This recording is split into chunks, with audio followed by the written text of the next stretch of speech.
Jengo mnaloona ni jengo la kaburi la baba wa taifa Mwalimu Julius Kambarage Nyerere. Kaburi liko kwa ndani hapa. Na hili jengo limejengwa kwa gharama za Nelson Mandela yule Afrika Kusini. Mandela alivyokuwa familia mwaka 2002 ndo alitoa pesa jeshi kajenga jengo. Kwa baada ya maziko walikuwa wameweka tu kibanda kama kile. Walivyoona alifai ndo akatoa pesa jeshi kajenga ile ndani. Tunaruhusiwa kuingia ndani kuona kaburi. Hili ndo kaburi la baba taifa Mwalimu Julius Kambarage Nyerere. Hapa ndo mahali alipozikwa.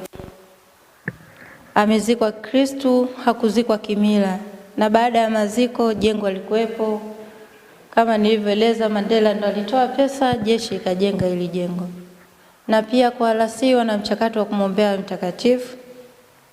Na pia kama wale imani zao nao waliruhusu kumwombea, kupiga dua, kwa dini zozote tu, kila mtu na maombi yake anaruhusiwa kuja kuomba.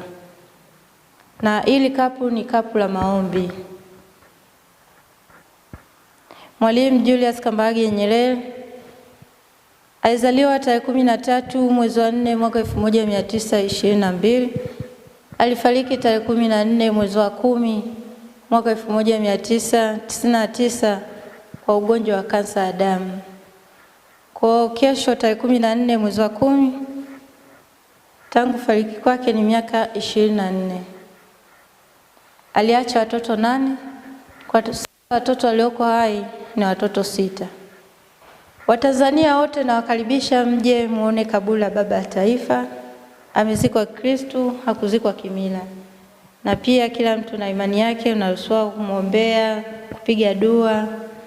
Kwa sasa hivi wana mchakato wa kumwombea mtakatifu.